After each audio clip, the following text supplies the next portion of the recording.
Hello बच्चों, स्वागत है आपका हमारी आज की हिंदी की क्लास में। तो आज हम करेंगे हिंदी व्याकरण पाठ्य पुस्तक 7 का अध्याय 9 क्रिया वर्ब। तो आज हम क्या करेंगे? हम करेंगे क्रिया यानी वर्ब को। पढ़िए और समझिए, दिए गए चित्रों को पहचानिए और उनके नीचे लिखे वाक्यों के रंगीन शब्दों पर ध्यान दीजिए। रंजन कहानी लिखता है, हवाई जहाज उड़ गया, अध्यापिका जी पाठ पढ़ाएंगे। यहाँ ऊपर लिखे वाक्यों में लिखता है, उड़ गया तथा पढ़ाएंगी से उनके कर्ता द्वारा काम किए जाने की जानकारी मिल रही है। काम संबंधी शब्द होने के कारण ये सब क्रिया शब्द कहे जाएंगे। इसलिए हम ये कह सकते हैं कि ऐसे शब्द जिनसे किसी कार्य के करने या होने का पता चलता है उन्हें क्रिया शब्द कहते हैं। तो बच्चों, हमने क्या देखा? सभी चित्रों के नीचे जो लाइन लिखी हुई है उससे हमें कुछ शब्दों से क्या पता चल रहा है कि कोई काम हो रहा है, कोई क्रिया हो रही है। तो हम क्या कह सकते हैं कि ऐसे शब्द जिससे हमें किसी काम के होने या करने का पता चले वही हमारे क्या कहलाते हैं? क्रिया।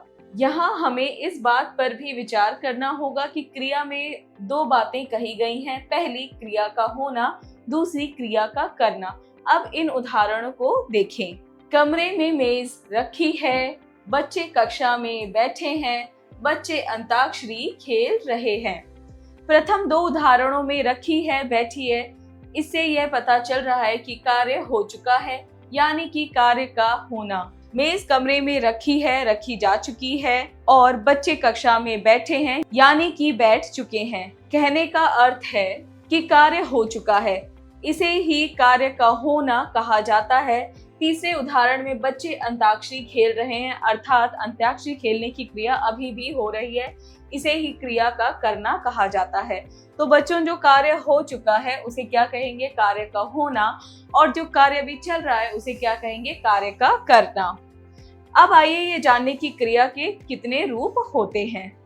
क्रिया के दो रूप होते हैं, क धातु रूप तथा ख सामान्य रूप। क धातु रूप। क्रिया के मूल रूप को धातु रूप कहते हैं। इसके अंत में ना नहीं लगता है, जैसे लिख, पढ़, चढ़, हंस, देख, बोल, सुन, चल, उठ आदि। तो बच्चों, क्रिया के मूल रूप को ही हम धातु रूप कहते हैं और ये कुछ इस प्रकार के होते हैं, लिख, पढ़, चढ़, हंस, देख आदि।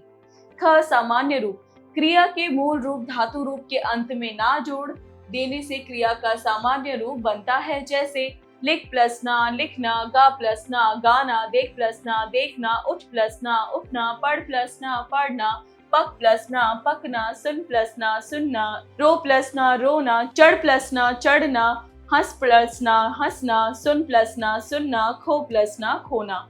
यानी कि धातु रूपों में हम ना शब्द जोड़ेंगे तो वो क्या बन जाएंगे? सामान्य रूप। और जैसे कि पढ़ प्लस ना पढ़ना, तो यही हमारे क्या कहलाएंगे? सामान्य रूप।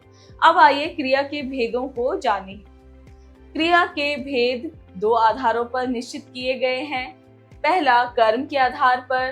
कर्म के आधार पर क्रिया के दो भेद होते हैं, क सक्रमक क्रिया, ख अक्रमक क्रिया।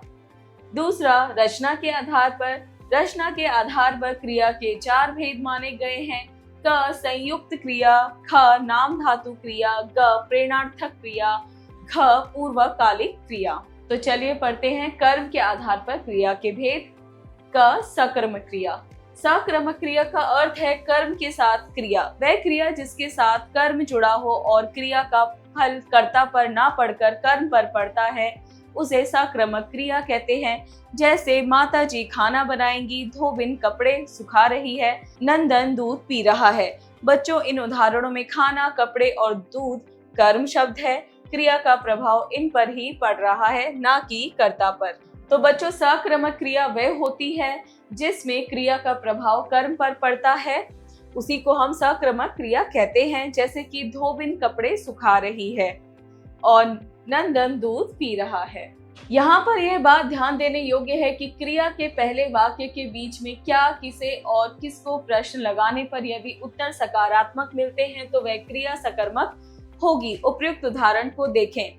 माताजी खाना बनाएंगी। माताजी क्या बनाएंगी? खाना। धोबिन कपड़े सुखा रही है। धोबिन क्या सुखा रही है? कपड़े। नंदन दूध पी रहा है। नंदन क्या पी रहा है? दूध। यहाँ क्या से प्रश्न पूछने पर सबके उत्तर मिल रहे हैं, इसलिए यहाँ सक्रमक क्रियाएं हैं। तो बच्चों, हम सक्रमक क्रियाओं को कैसे पहचान सकते हैं? हम किसी भी वाक्य को पढ़ेंगे और फिर क्या करके प्रश्न पूछेंगे, अगर हमें उसके उत्तर मिलते हैं तो वो सक्रमक क्रिया है। जैसे कि माताजी खाना बनाएंगी, माताजी क्या बनाएंगी? खाना। तो हमें उत्तर मिला, तो इसलिए ये सक्रमक क्रिया है।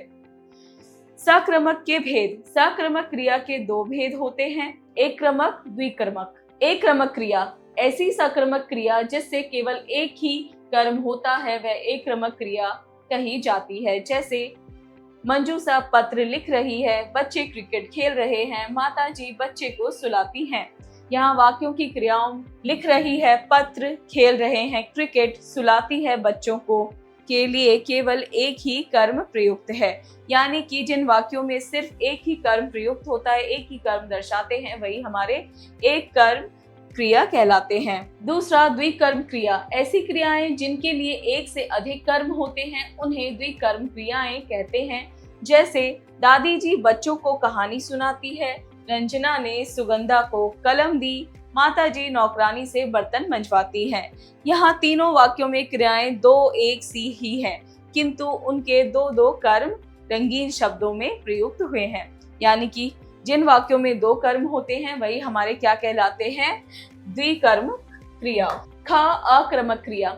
जिस वाक्य में ऐसी क्रियाएं प्रयुक्त की गई हैं जिनके लिए किसी भी कर्म का प्रयोग नहीं हुआ है, वह अक्रमक क्रिया कहलाती हैं। जैसे वायुयान उड़ता है, मोर नाचता है, बच्चा हंसता है। यानी कि ऐसे वाक्य जिसमें क्रिया होती है लेकिन कर्म का प्रयोग नहीं होता है, वही वाक्य हमारे क्या कहलाते हैं? अक्रमक क्रिया। इन वाक्यों में प्रयुक्त क्रियाओं के पहले किसी भी कर्म का प्रयोग नहीं किया गया है, अतः ये अक्रमक क्रिया कही जाएंगी। इसके लिए यदि क्रिया के पहले क्या, किसे और किसको लगाकर प्रश्न किया जाता है और कोई भी उत्तर नहीं मिलता है, तो वहां अक्रमक क्रिया होती है। जैसे वायुयान उड़ता है, वायुयान क्या उड़ता है? कोई उत्तर नहीं। मोर नाचता है, मोर क्या नाचता है? कोई उत्तर नहीं। बच्चा हंसता है, बच्चा क्या हंसता है? कोई उत्तर नहीं। तो हम अक्रमक क्रियाओं को कैसे पहचानते हैं? जब हम क्या करके प्रश्न पूछते हैं और कोई भी उत्तर नहीं मिलता है हमें, तो वो हमारी अक्रमक क्रिया कहलाती है।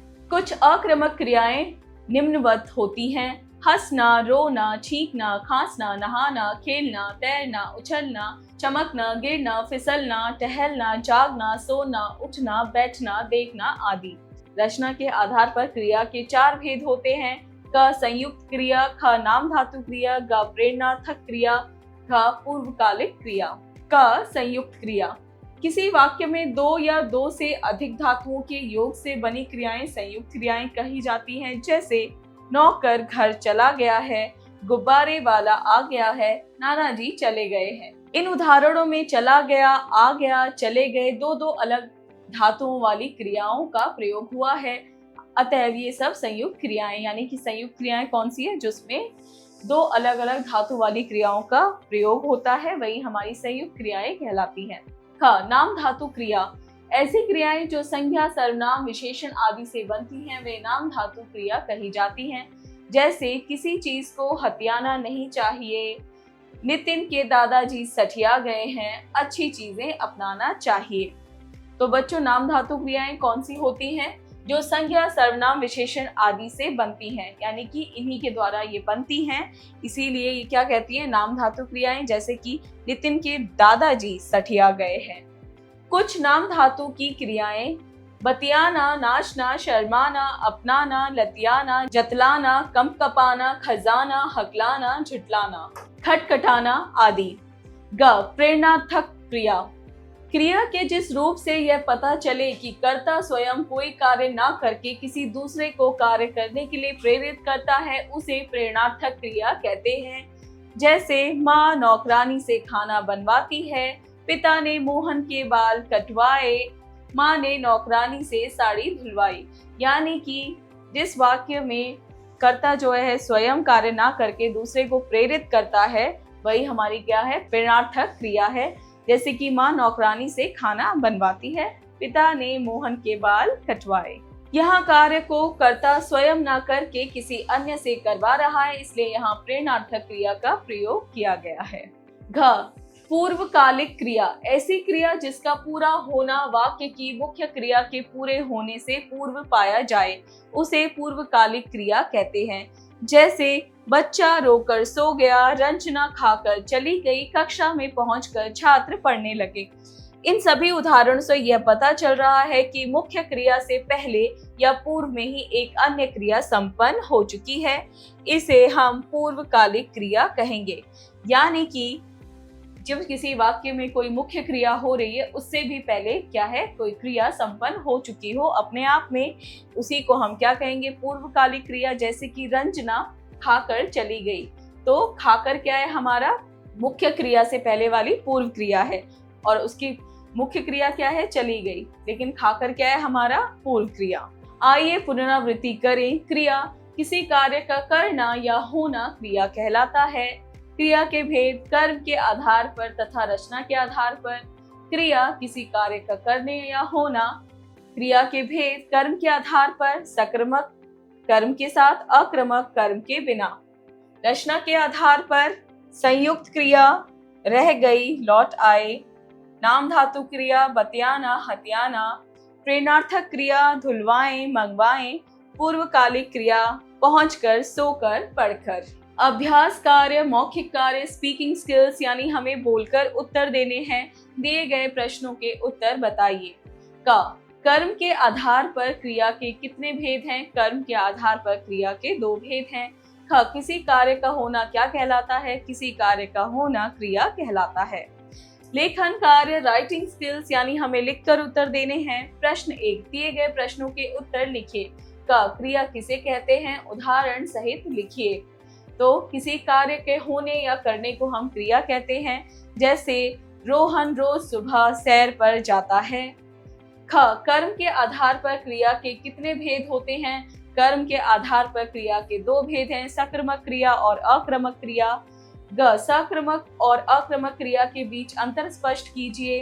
वह वाक्य जिनमें क्रिया का प्रभाव कर्ता पर ना पड़कर कर्म पर पड़ता है, वह सक्रमक क्रियाएं कहलाती हैं, और वे वाक्य जिन पर क्रिया का प्रभाव कर्म पर नहीं पड़ता है, वह हमारी अक्रमक क्रियाएं कहलाती हैं।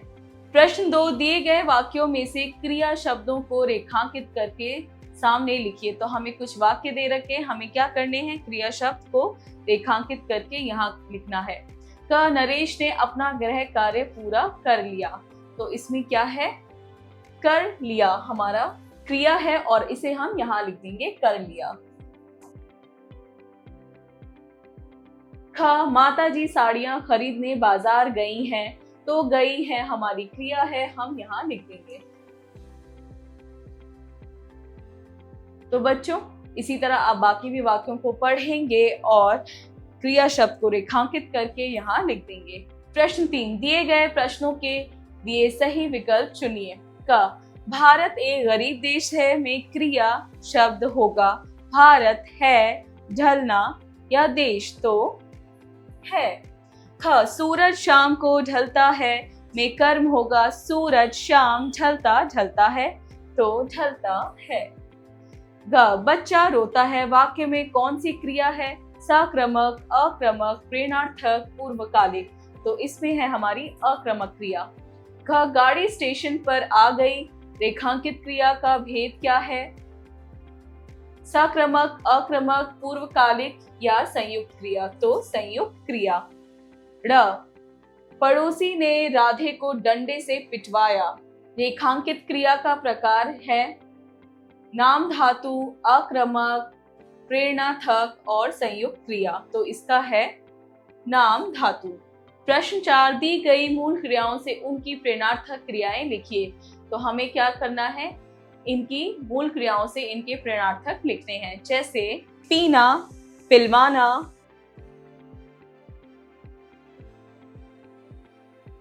पढ़ना, पढ़वाना,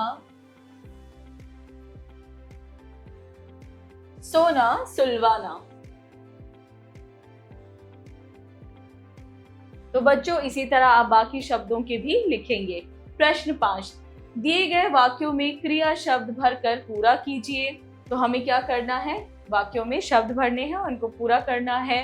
का, आज वर्षा हो रही है। ख, विद्यालय की घंटी बज गई या बज रही है।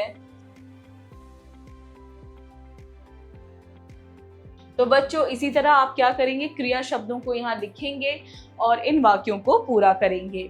सोचे विचारे, क्रिटिकल थिंकिंग। प्रश्न 6, क्रिया में मूल धातु होती है। जैसे तुम कहाँ गए थे, इस वाक्य में मूल धातु जा रहा है। आप भी कक्षा चर्चा द्वारा कुछ वाक्य बनाएं जिनमें मूल धातु का प्रयोग हुआ है। यानी कि आपको क्या करना है, आपको कक्षा में चर्चा करनी है, कुछ वाक्यों को बनाना है जिनमें आपकी मूल धातु का प्रयोग होता है। खेल खेल में ब्रेनस्टॉर्मिंग एक्टिविटी। प्रश्न 7, कक्षा में बच्चों से पूछें कि आज उन्होंने कौन कौन से कार्य किए हैं। उनके बताए शब्दों को श्याम पट पर लिखिए। यह आपकी क्लास एक्टिविटी है। आप क्या करेंगे, आप ये बताएंगे कि आपने कौन कौन से कार्य किए हैं और आपके टीचर उसे ब्लैक बोर्ड पर लिखेंगे।